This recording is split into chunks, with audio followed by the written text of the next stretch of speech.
Eh, Hace un par de semanas yo estaba en casa y empiezo a recibir unos mensajes extraños de un tipo medio raro que me está diciendo que vio mi blog sobre el chivito, que él está escribiendo un libro y que me quiere entrevistar. Y yo la verdad que mucha bola no le iba a dar, no le iba a llevar mucho el apunte, porque cuando yo empecé a escribir ese chivitur, ese blog sobre el chivito, era más que nada una cosa íntima, personal, casi una broma entre amigos, un lugar donde yo podía darme el gusto de escribir sin que nadie me lo pida, y donde podía combinar algo que era entre una pasión, una cosa de tono científico, una investigación de tono científico y un hobby, ¿no? Que tan íntimo y personal era el chivitur, o es el chivitur, que la idea de que alguien que se estaba tomando en serio el tema del chivito como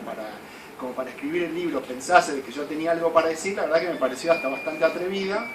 pero bueno, a todos nos gusta tener nuestros 15 minutos de gloria, así que me animé a decirle que sí. Un rato después estábamos charlando por Skype en una conversación que parecía una charla de viejos amigos, ¿no? Porque en esa charla que tuve con Armando, conocí una persona sumamente agradable, con la cual te sentís inmediatamente en confianza, y eso es cualidad de un buen investigador, que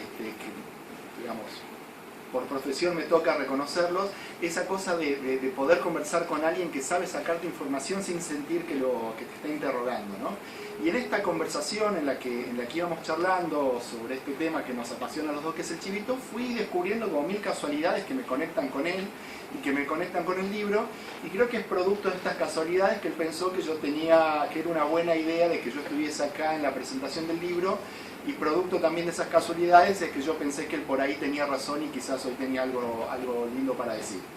Y la primera casualidad que nos une es esa pasión por aprender e investigar, esa cuestión de la investigación que nos llevó a los dos por distintos caminos, por distintos medios, en distintos recorridos, con distintos públicos, pero que nos llevó efectivamente a los dos a dedicarnos profesionalmente, por lo menos de a ratos, a intentar entender o conocer a las culturas a través de aprender cómo comen y qué comen. Y en esa línea es que los dos abordamos el chivito, él más sistemáticamente y yo mucho más como hobby, pero también empezamos a indagar y resulta que también abordamos el tema de la cerveza y algunos otros temas más en los cuales coincidimos, ¿no? Y amén de esa casualidad que es más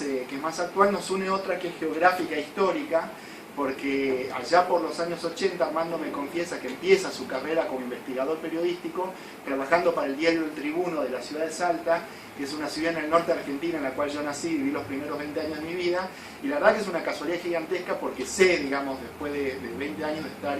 junto a una uruguaya, que hay pocos uruguayos que saben dónde queda Salta, hay menos que las han visitado, y creo que Armando debe ser el único uruguayo que estuvo viviendo ahí. Y más allá de esas coincidencias personales, también nos une el recorrido de este libro, ¿no? Este libro que empieza contando esa famosa anécdota que seguramente a quien le toca la va a repetir, de una persona que llegó hablando un acento extraño y medio irreconocible, un acento quizás parecido al que yo tenía hace 20 años, antes de que mi mujer se dedicase a sacarme las R salteñas y talarme el ta y el bo uruguayo, una persona que había pasado por Córdoba, había comido chivito, había llegado a Uruguay y pidió un sándwich de chivito animal. Y ese chivito animal me conecta a mí con escenas de mi infancia, porque era la delicia que yo comía en Córdoba cuando iba a visitar a mis abuelos maternos, perdón. Y otra cosa que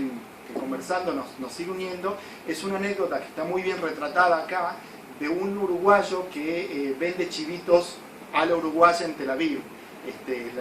la ciudad principal de Israel. Y yo casualmente viví 10 años en Israel y bueno,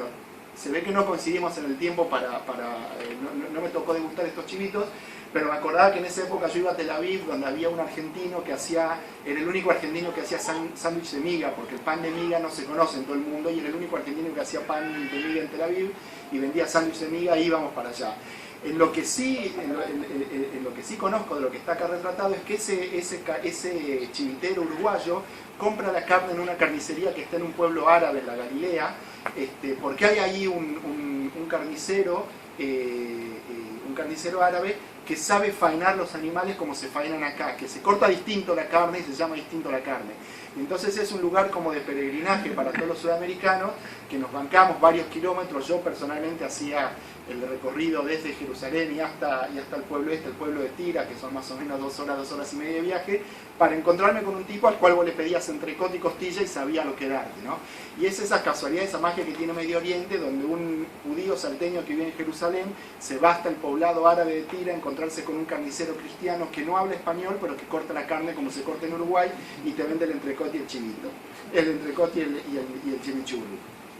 Y podría seguir con estas cosas, con estas anécdotas, pero no quiero seguir en eso, sí quiero hablar un poco del libro, ¿no? Que es un libro que cuando uno lo empieza a ojear se da cuenta que está delante de una obra monumental, porque no solo es una obra que impacta desde su impecable diseño que hizo acá el amigo Alejandro, es una cosa que es un gusto a la vista, sino que es un recorrido minucioso y sistemático que te atrapa en un sinfín de relatos muy bien logrados, y que te presenta este tema que siempre lo abordamos de una manera casual, con una exactitud y una minuciosidad casi enciclopédica, diría yo. O sea, está más del lado, yo les diría, de lo que es un tratado sociológico, un abordaje etnográfico, de lo que es un libro de recetas, como dijeron acá hace un rato las chicas de organización. Y nos permite sumergirnos en un tema que es doblemente rico. Rico porque podemos estar en discusión sobre cuál es el chivito más rico de Uruguay, pero vamos a todos coincidir en que el chivito es de por sí rico. Y es muy rico en cómo está retratado acá por Alejandro y Armando. Y el chivito es esto, ¿no? Este libro es un material de consulta para mí que en los últimos par de años hemos decidido recorrer distintas chiviterías. Esto para mí es una hoja de ruta en la cual puedo ir marcando tildes de los lugares en donde ya estuve y donde no estuve, y que me permite conectarme con esta cosa que es tan pasional para el uruguayo como es el chivito. Porque el chivito es una cosa de pasión casi religiosa, es una cosa que excede lo culinario, que excede lo folclórico, que es cultural y que despierta pasiones que solo despiertan los platos míticos de cada país, como por ejemplo la empanada en Argentina, donde cada provincia tiene su propia empanada y no se te ocurra cortar la carne distinto a como se corta en el otro lugar. Y en todo lugar o en todo fenómeno donde hay esta pasión religiosa hay sectas. Y el chivito no es la excepción, y en este libro están retratadas todas estas sectas, ¿no? Y cuando uno estudia las religiones y estudia los cultos, siempre tiene que empezar por la ortodoxia.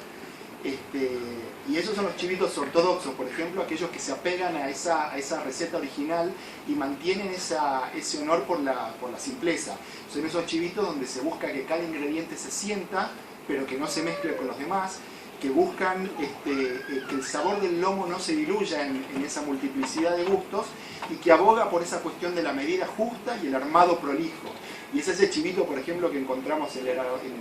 Rosena, o es el chivito que encontramos en el American Bar, allá por